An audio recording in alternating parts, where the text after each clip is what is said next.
Greetings, dear listeners. Welcome back to the Conflict Counselor. I'm your host, Chris Capocha, attorney mediator at the 47th District Court in Michigan. As you can imagine, I hear a lot of sad stories at the courthouse. Stories about folks who have been scammed by contractors, or who can't pay their bills because of job loss, or who try to do a good deed only to have it backfire on them. That's right. In this latter group, we're talking about folks who help family and friends by cosigning for loans, leases, and other obligations.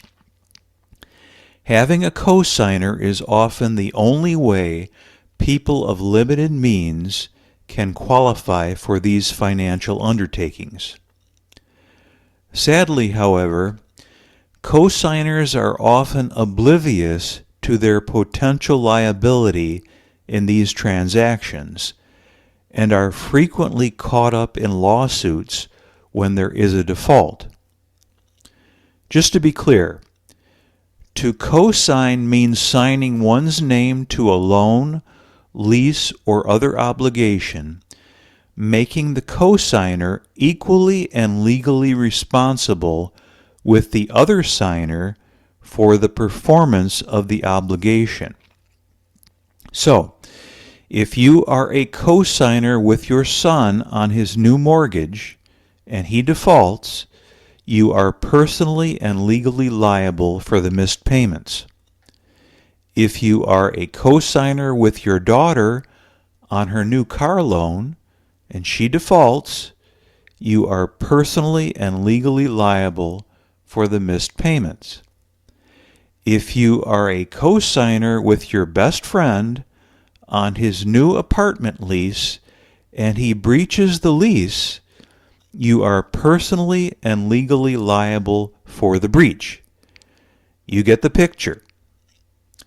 And what are the ramifications for a cosigner who is liable for these defaulted obligations? Well, the cosigner may have to use personal funds to satisfy the obligations. The cosigner may have to defend against collection lawsuits and suffer adverse judgments. The cosigner may be subject to garnishment and other collection remedies, and be burdened with a negative credit profile. Not to mention the time, money, and stress in dealing with all of this. Indeed, the cosigners I encounter at the courthouse are often surprised to learn the extent of their exposure and all the bad things which may follow in these transactions. There is no question that it is a kind and generous gesture to help someone we care about by cosigning for their financial obligation. However, it is important, as with many things in life, to assess the risks involved.